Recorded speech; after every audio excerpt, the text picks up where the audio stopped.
approached her, and they kind of surprised one another, from what I understand. And the mother bear is this, what we call a sow, and has 3 yearlings. And yearlings are defined as bears that are about 1.5 years old. They're in their 2nd year of life, so they're not small cubs that were born this past winter. But the bears came onto her porch, and she had a chair on her porch. She was able to shake it and in an attempt to scare the bears away, which is exactly what we tell people to do, to get loud, make loud noise, look big, throw things, whatever you can do to try to intimidate a bear that's approaching you. And so she did the right things, but unfortunately the mother bear swatted at her and scratched her arm.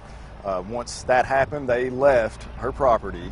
She drove herself to the hospital and got treated for her injuries, but the bears continued on, and from what I'm told, the mother bear charged another area resident who shot the bear and injured it, and then subsequently our wildlife officer was able to track it down and euthanize the bear.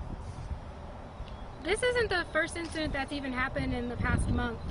Can you kind of talk about, has the bears been more aggressive this time of year than usual, or what's the scenario? You know, it's the time of year when we expect bears to be active in the community, so it's not surprising that we're having bear sightings and even human interactions, but it's not a good thing when you have contact that is made between a bear and human. That's something we never want to see. And so to say that it's happening more often, possibly, you know, we have had 2 or 3 in the past couple of weeks here, and not all of them occurred in the public areas. They occurred in like the national park or the Cherokee National Forest, so not all of them all caught under our jurisdiction, I guess you could say. But I don't think that these incidences are becoming more frequent, but I do think that they're becoming more captured on camera and more socialized than they used to be. Can you talk about the issue of food conditioning?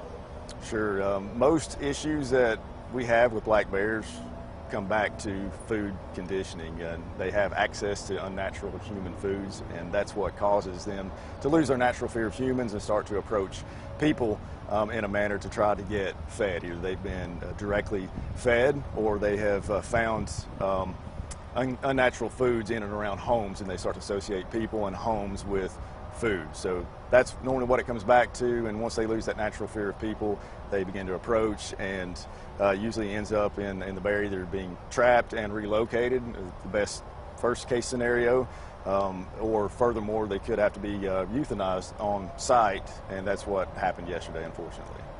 If you don't mind explaining, can you explain the difference between a bear needing to be relocated and a bear needing to be euthanized? Sure. Yeah, we don't indiscriminately euthanize bears. We have a chart called the Bear Conflict Matrix, or the Bear Nuisance Matrix, and it's peer-reviewed, and it was developed by bear biologists, managers, and other black bear professionals, and it is a guide for the agency to deal with bear situations such as what happened yesterday. It has 4 different threat levels on it, and this bear, because it did come onto a porch and did cause human bodily injury, it automatically escalated to level 4, which involves euthanasia, either free-range euthanasia or trapping, and subsequently euthanizing that bear. So it wasn't a candidate to be relocated just because it did come onto a porch and cause human bodily injury. There are other circumstances where, you know, bears may be getting into to garbage, maybe haven't had a lot of complaints on that particular animal, and it is a candidate to be trapped and to relocated to the Cherokee National Forest and in different areas. And we hope that that bear will go and live a natural bear life. But unfortunately, what we see a lot of times due to studies with the University of Tennessee is that bears that are trapped and that are relocated because of nuisance issues such as food conditioning are dead within a year a lot of times, because they'll either try to return back to their home range and they'll be struck by a vehicle or killed.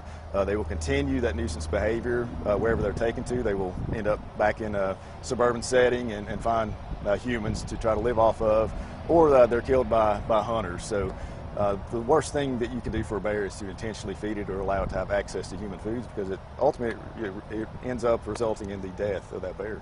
In this scenario, I know a lot of people are concerned about the 3 cubs. Can you kind of talk about your decision not to capture them and why you guys decided to do that? Yeah, it's a great question. The 3 yearlings that were with her, because they weren't involved in the conflict with the woman, they didn't strike her or cause any kind of harm.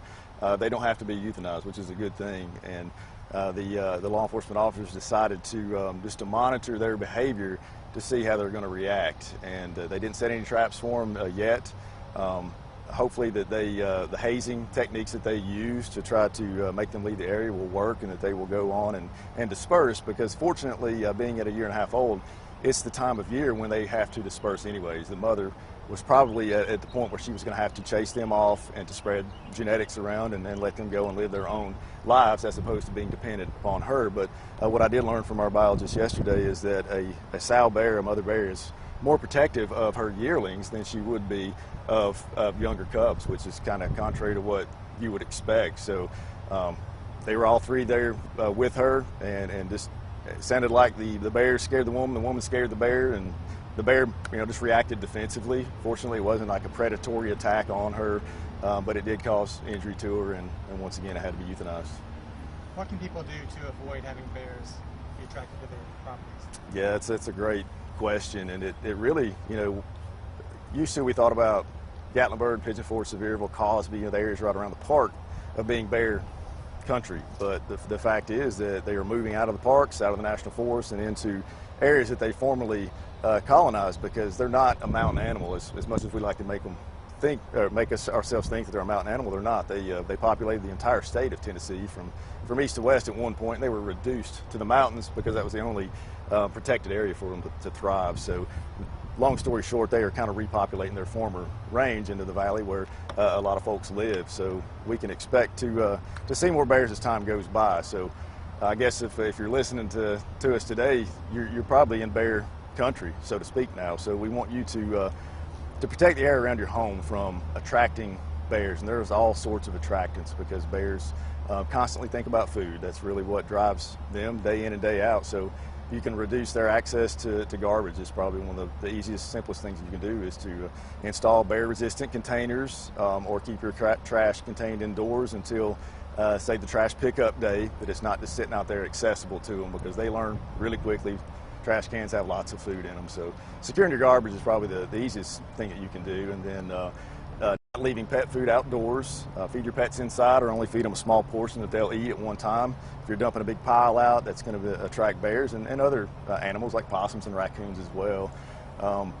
Never intentionally feed a bear. It should go without saying, but unfortunately there are people that do offer them food, and then don't make them feel welcome around your property. We want to discourage any kind of human interaction with a bear. Some people, they see a bear and they want to get as close to it as they can. They want to try to get their selfie or take a video of it and have this intimate interaction with it, and it's not a good thing, because it tells that bear that I don't have to be afraid of people anymore. And then once again, they become too used to humans and they start approaching us. So avoid human interaction with bears, I guess, is the simplest way that I can put that. And one more question I've got is, you guys were able to know for a fact that this bear had been conditioned to human food, and you were able to tell that when you were able to look inside the stomach. Can you tell me what you saw in there? Obviously there was human food, so. Correct. No, I'm glad you reminded me on that. We were discussing off camera that first of all, in 95-degree heat at 4:30 in the afternoon, bears should not be daytime active unless they are food conditioned. So that's a very first good indicator that they were food conditioned, because they were out and about in all this sweltering heat. And secondly, once the bear was euthanized, the University of Tennessee Vet School did a necropsy and examined the stomach contents, and the bear had obvious human food in its stomach. Pasta noodles were very relevant inside the stomach there. So there are other, what appear to be human foods. It's kind of hard to tell, but we can definitely say that these bears were on a human food diet, and it was undigested for the most part. So they had probably just consumed that somewhere in and around where the incident occurred. So it's, once again, it goes back to their dependency on humans for food. They lose that fear, and that's what usually ends up in that bear having to be either trapped and relocated or euthanized. And going back to the food too, I think it was the national park that put out a press release just talking about the berries that they usually eat and the season that we're in. Can you kind of talk about that as to, the food that would be the food that they would eat normally they're not getting right now? Is that correct? And that's why they're kind of going to this human food. Kind of explain that a little bit more. I can a bit. The bears depend heavily on the summer berry crop, and blueberries, blackberries, raspberries, and those things are ripening right now. So we would expect to see less bear nuisance issues when the berries come in season.